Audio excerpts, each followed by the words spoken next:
Dans ce podcast, que j'ai voulu intimiste, en pleine nature, en présence des fées, du petit peuple et des énergies de chamanisme celtique, je te partage des leçons et prises de conscience que j'ai eues, issues de mon vécu et de ma propre expérience de vie. Je me livre en toute honnêteté, authenticité, vulnérabilité, bienveillance et douceur dans ce podcast afin que tu puisses révéler ta fée intérieure et renouer avec ta féminité sacrée. Bienvenue dans ma féerie celtique, chère fée, dryade, nymphe, elfe des bois. Dans cet épisode, j'aborderai ma transformation. Qu'on se le dise, je suis partie de très loin. Donc, quand j'étais petite, mes parents avaient un peu tendance à désespérer parce que j'ai été très très très timide. Mais pourtant, quand j'étais toute petite, c'était pas le cas du tout. Par exemple, quand j'avais, quand j'étais en maternelle, mon oncle m'avait donné le surnom de Miss Bordel le chef. Parce que je mettais du bordel, mais pour moi c'était du bordel organisé. Et le chef parce que j'avais toujours cette fâcheuse manie de vouloir tout commander. Peut-être à l'excès, quand j'étais petite d'ailleurs. Et je sais que sur des photos d'école, on me voit tenir la main des petites filles et les emmener. Genre c'est moi devant, les autres me suivent. Et ça m'est passé. Ça m'est passé quand finalement j'ai eu 7-8 ans et que l'ancien ami de mes parents m'avait très clairement insulté de petite femme enceinte. À partir de ce moment-là, ma confiance en a pris un énorme coup, a diminué très nettement et elles sont magnifiques les digitales. C'est dommage, vous pouvez pas les voir parce que je filme pas mes podcasts. J'ai le mode dictaphone de mon téléphone qui est activé, mais franchement elles sont magnifiques. Et il faut savoir que c'est du poison, mais en Angleterre on appelle ça des foxgloves, donc les gants de renard si on traduit ça mot à mot. Et ce sont des plantes qui sont très reliées aux fées et c'est juste magnifique. Ma mère elle en a plein son jardin, c'est trop trop beau. Dommage que ce soit du poison, mais c'est super joli. Bref, je ferme la parenthèse. Donc ma confiance en a pris un énorme coup et a énormément diminué. Et c'est suite à ça que j'ai déclenché une timidité maladive et une comparaison excessive aux autres filles. Et ça m'a grandement desservie. Parce que même encore maintenant, j'ai encore du mal à trouver ma place avec les femmes. Pourtant je prône la sororité et c'est ce que je fais dans mon entourage. J'essaye un maximum d'être une sœur pour les filles qui m'entourent, les femmes qui m'entourent principalement. Mais c'est encore un peu difficile et du coup cette timidité est devenue un handicap au quotidien parce que j'arrivais pas à dire bonjour aux gens, j'arrivais pas à ne pas rougir, à ne pas bégayer, à ne pas être moi-même face aux autres. Et les épreuves à l'oral ainsi que les poèmes à réciter au tableau, passer au tableau, lever la main pour participer en classe. Mais pour moi tout ça c'était impossible. Ça relevait vraiment d'un énorme défi. D'ailleurs, sur tous mes bulletins scolaires à partir de mes 7-8 ans, on voit bien que le changement est flagrant parce que sur tous mes bulletins, c'est noté a des capacités mais ne participe pas en classe, doit participer davantage, a une grande timidité et doit la surmonter. Sur mes fiches de bac, c'était pareil. Les épreuves orales du bac, c'était une horreur. Il y a même une prof qui m'avait dit que j'avais un ton monotone et que c'était horrible de m'écouter parce que ça donnait pas envie. Mais du coup, ça ne m'a pas aidé du tout. Au contraire, ça m'a replanté le couteau dans la plaie et ça m'a fait encore prendre conscience que oui, il y avait encore un problème à résoudre. Donc, ça m'a pas aidé du tout. Du tout. Et bon, cette prof n'était pas au courant de mon vécu, donc je lui en veux pas, parce qu'elle peut pas savoir forcément. Donc ça partait d'une bonne intention, sa remarque. Mais pour le coup, moi ça m'a flanqué un coup encore et Et j'étais là encore en mode ah purée, je fais quoi? Parce que on me dit que je suis timide, je fais des efforts mais j'ai du mal. Je passe au tableau, je vais à l'oral. Je fais des efforts considérables pour apprendre des poèmes. Le théâtre pour moi c'était horrible. J'ai jamais fait de théâtre de ma vie, je me suis toujours mise en retraite, j'étais organisatrice de décors, enfin tout ce que tu veux, mais jamais j'ai pris un rôle. C'était hors de question. De toute façon, j'arrivais pas à jouer parce que je me bloquais. Donc, ça m'arrangeait d'être cachée derrière quelque chose. J'ai fait de la guitare électrique aussi. Et j'étais heureuse de faire de la guitare et de faire des spectacles avec ma guitare parce qu'en fait, je regardais ma guitare. Pour moi, j'étais cachée derrière un rideau de cheveux et derrière ma guitare. Genre, en fait, je me disais, ok, quand je fais un spectacle, on voit juste ma guitare. Ridicule. Parce qu'au final, on me voit moi aussi. Mais bon, bref. À l'époque, c'était comme ça que je raisonnais pour pouvoir faire un spectacle. Parce que sinon, c'était un supplice encore. Et puis finalement, c'est après le bac, je savais pas trop quoi faire. Et je me suis dit, ok, bon, t'as conscience que depuis toute petite, il y a sur tes bulletins scolaires la timidité et le manque de participation qui te suivent. Est-ce que tu pourrais pas faire quelque chose pour changer ça? Qu'est-ce que tu pourrais faire? Dans quoi tu pourrais te lancer? Quel est le défi que tu t'offres? Et je me suis dit, écoute, le commerce, faut avoir du bagou, faut savoir se vendre, faut savoir vendre ses produits, faut jouer un rôle, tout ce que je déteste. Alors go. Donc je me suis lancée dans un BTS commercial. Mais j'ai eu horreur de ça. Pendant mes 2 ans, j'ai travaillé parce que déjà je n'aimais pas ce que j'apprenais, donc ça rentrait pas parce que j'ai une mémoire sélective. Et chez moi, ce que je n'aime pas, ça je l'apprends pas. Et le comble, c'était qu'en fait mes profs principales de formation et mes profs principaux de matière, genre négociation, marketing, tout ça là, m'avaient dit que je ferais une excellente commerciale. Mais je les ai regardés en 4 fois et je leur ai dit mais c'est impossible. Genre moi dans le commerce, mais jamais de la vie. Jamais de la vie. Je déteste ça. J'ai horreur de vendre.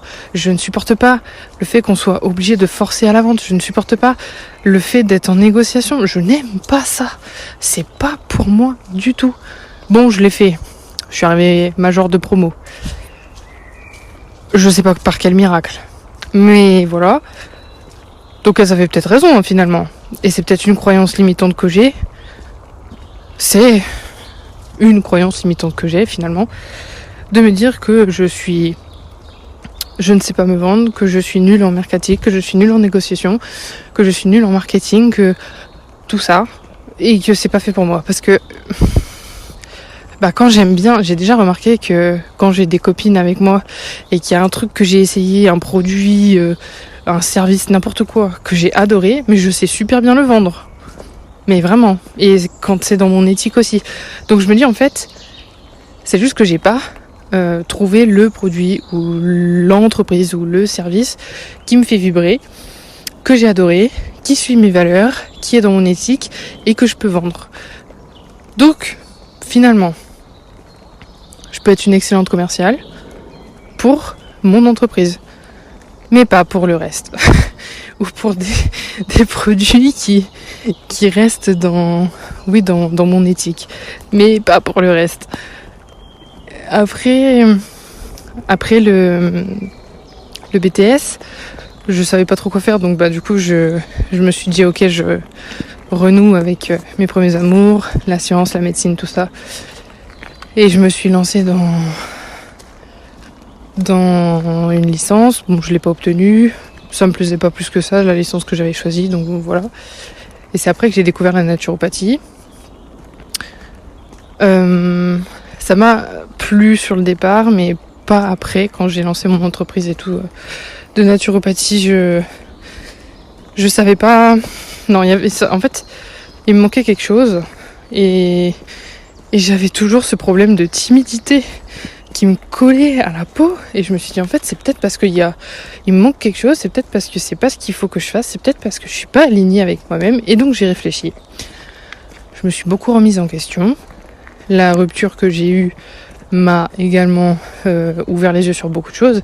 Et c'est là que s'est ouvert le chemin du féminin sacré, que je me suis renseignée dessus, que je me suis formée. Et puis ensuite, j'ai juste tout simplement suivi mes goûts, mon âme. Je me suis reconnectée à mon enfant intérieur. Je me suis laissée vivre pour une fois. Je me suis dit, vas-y, fais ce qui te veut, ce qui te donne envie, fais ce qui te plaît. Va vers tout ce qui te donne du bonheur. Et franchement, ça a été un switch complètement différent. Parce que là, je me suis retrouvée. J'ai retrouvé mon caractère aussi. Parce que je m'étais grandement perdue dans ma relation d'avant. Parce que j'étais manipulée. Parce que je pouvais jamais être vraiment moi-même. Parce que je me sentais toujours jugée. Parce que je me sentais pas à l'aise. Je pouvais pas être moi sans porter un masque, parce que j'étais toujours en train de culpabiliser, parce qu'il me faisait culpabiliser. Il retournait toujours la situation dans son sens, parce que j'avais pas d'indépendance, j'avais pas de liberté, dans le sens où mes copines sont loin, mais je pouvais pas les voir autant que lui voyait ses potes, vu qu'ils étaient vraiment tous proches. J'étais dans le village d'à côté. Et je me sentais vachement seule dans ce couple. Et pour finir, où j'avais l'impression d'être en coloc avec un ado. Donc à partir de là, je me suis posé les bonnes questions. J'ai consulté une psy. J'ai soigné mon viol. J'ai pris beaucoup de conscience sur pas mal de choses. D'ailleurs, la psy m'a dit qu'au bout de 3-4 séances, j'avais plus besoin d'elle. Bon, possible. Je sais pas si c'est vrai ou pas. C'est vrai que je me porte bien sans son aide, mais après je me dis des petites séances de temps en temps, ça pourrait pas faire de mal. Et finalement, je me suis retrouvée. Déjà, j'ai quitté la ville pour retourner à la campagne. Certes, je suis retournée chez mes parents, ça ne me plaît pas, mais je me dis c'est un en attendant. Mais le en attendant, ça fait quand même 1 année qu'il dure. Mais je me dis c'est comme ça que ça a été prévu, accepte. Culpabilise pas, sois pas en haine contre le monde et contre toi-même et contre tes parents. Accepte. Laisse faire la vie, il y a des timings divins qui sont prévus. Si pour le moment t'as pas trouvé de logement, même si tu le manifestes, c'est parce que c'est pas le moment. Donc je me prends plus trop la tête avec ça, même si ça reste toujours, parce que ça commence à me gonfler sérieusement de ne plus avoir mon indépendance. Quand on a goûté à son indépendance plusieurs fois et qu'on a dû retourner plusieurs fois chez ses parents, mais que là ça fait longtemps que j'y suis, bon, voilà, je veux quand même retourner dans mon indépendance, parce que je me dis, j'ai 28 ans, je peux techniquement avoir mon indépendance et m'assumer moi-même, hein, sans rester chez mes parents, mais bon. Après, j'ai trouvé un autre travail aussi, un travail qui me plaît davantage. Donc pour le moment je suis en intérim, mais ça fait 1 an presque, ça fait 9 mois là que je suis en intérim en tant que factrice. J'ai loupé une première occasion de CDI, enfin je l'ai pas loupé, je n'ai pas voulu, je ne l'ai pas souhaité, parce que j'avais l'opportunité, je ne l'ai pas saisie, je me sentais pas capable. Ça faisait vraiment pas assez longtemps pour moi que j'étais dans la poste, dans le système. Je maîtrisais pas tout, je me sentais pas apte à accepter un poste en CDI. Là, ça fait 9 mois que j'y suis. Je me dis là, la prochaine session, j'y vais et je postule. Là, je saurais me vendre. Là, je saurais avoir des arguments. Et je pourrais aussi utiliser du coup ce que j'ai appris en BTS de technico-commercial pour tout simplement les convaincre de me prendre et avoir une sécurité de l'emploi, parce que pour le moment j'avoue que c'est bien, j'ai des missions longues en intérim, mais très honnêtement, si je pouvais avoir une sécurité financière, je serais carrément plus heureuse. Je vivrais un peu moins dans l'angoisse permanente de me dire oui, mais ma mission elle se termine bientôt, est-ce que je vais être prolongée? Je me sentirais déjà plus sereine et je pourrais me trouver un logement plus facilement aussi, parce que quand on est en intérim, forcément on n'a pas ce qu'on veut. Et du coup, par rapport à ce travail-là, ça m'a tellement apporté que finalement j'ai des collègues sympathiques, je m'entends bien avec eux. Pour une fois, il n'y a pas trop, il y a toujours des histoires parce que c'est des êtres humains et voilà, mais il n'y a pas trop d'histoires dans cette entreprise. Pour une fois, je suis pas dénigrée, je ne suis pas rabaissée. Pour une fois, je ne suis pas non plus en situation de victime.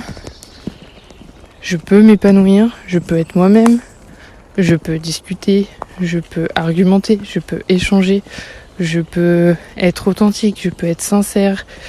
Je suis plus ou moins écoutée parce que il y a des fois l'écoute des humains c'est un peu complexe, mais j'y trouve mon compte parce que c'est pas à longueur de journée, étant donné que le trois quarts du temps je suis toute seule dans ma voiture, j'écoute ma musique, je chante, je suis contente et il y a des clients qui sont fort sympathiques, il y a des bonnes retombées sur mon travail. Je me dis, je suis vue pour une fois à ma juste valeur dans un travail. Ça n'a pas encore été le cas depuis le temps que je bosse. Donc c'est-à-dire depuis mes 20 ans. Autant dire que c'est précieux. C'est vraiment précieux. Parce qu'il y a un minimum de reconnaissance. Donc ça, franchement, c'est pas dans toutes les entreprises qu'on en a.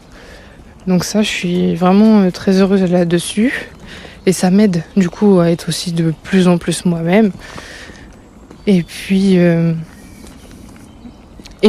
du coup, ça m'a permis de casser complètement ma timidité.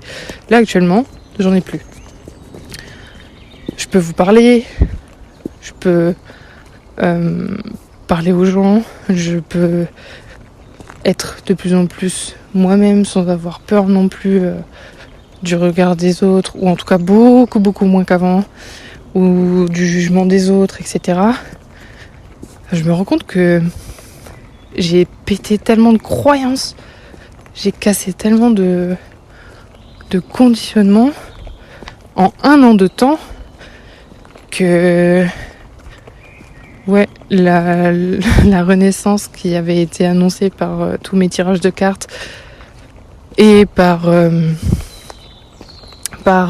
Anouk, qui m'a fait une lecture d'âme magnifique. Coucou Anouk, si tu passes par là aussi. Eh bien, le phénix a ouvert ses ailes. Il s'est pas encore tout à fait envolé, j'ai envie de dire, parce que j'ai encore des choses à régler, mais là, clairement, il a ouvert ses ailes et il a éclos.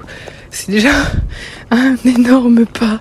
Du coup, je me le suis tatoué sur la poitrine, au plexus solaire, chakra du cœur aussi. Enfin, il prend oui, toute la zone plexus solaire, chakra du cœur. Et depuis que je l'ai fait, mais alors, coïncidence ou pas, moi j'y crois pas aux coïncidences, je pense que tout est lié. Je crois même que c'est lié. Je me le suis fait tatouer. La fille qui me l'a tatoué, c'est une tatoueuse merveilleuse. Et elle est dans l'ésotérisme et tout ça. C'est juste qu'elle s'est pas encore formée officiellement dans la pratique du tatouage sacré. Non, c'est pas sacré, c'est comment le nom exact? L'activation du tatouage. Donc elle me l'a pas activé, mais franchement, même si officiellement elle l'a pas activé, j'ai ressenti là depuis le temps que je l'ai depuis cet été, mais j'ai ressenti un changement énorme aussi.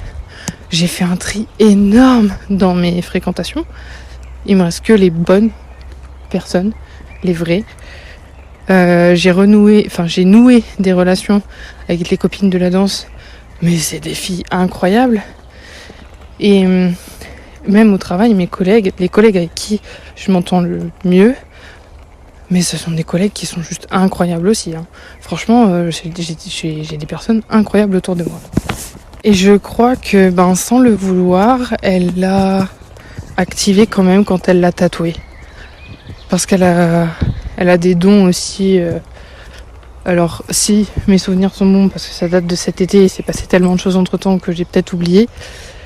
Il me semble que c'est de la clairvoyance et de la clairaudience qu'elle a. Et en plus de ça, elle voit les âmes, elle voit les esprits, elle voit les fantômes, peu importe comment vous les appelez, mais elle les voit depuis qu'elle est toute petite.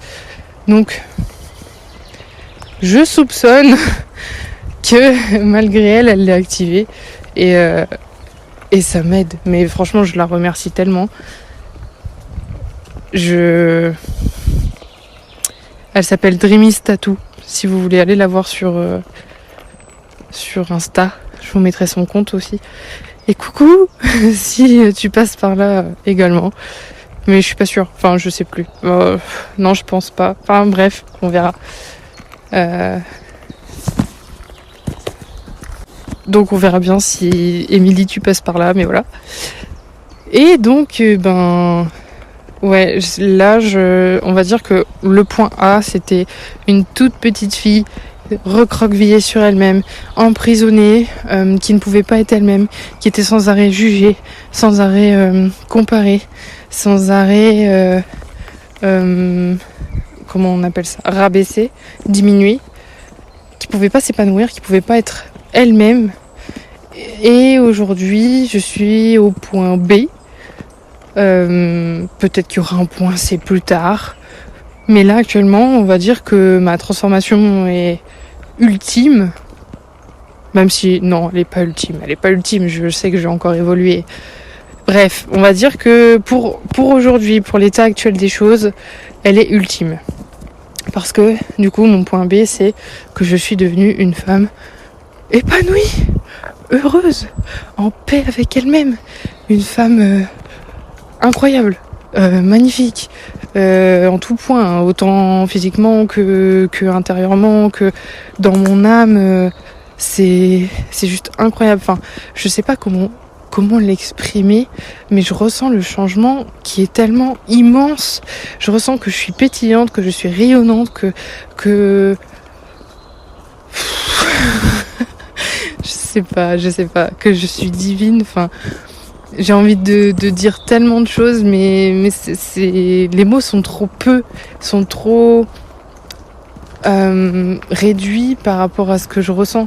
C'est très difficile d'expliquer, mais je ressens une énergie nouvelle, je ressens, comme si en fait j'avais mué, comme un serpent, un lézard, tout ce que vous voulez, mais je me suis séparée de mes gros boulets, des plus gros en tout cas, et aujourd'hui je flotte, je suis libre, je vole tel un oiseau dans le ciel et je suis mon âme, comme dans la chanson de Nelly Furtado, et je trouve ma maison, quoi. Enfin, c'est clairement ça.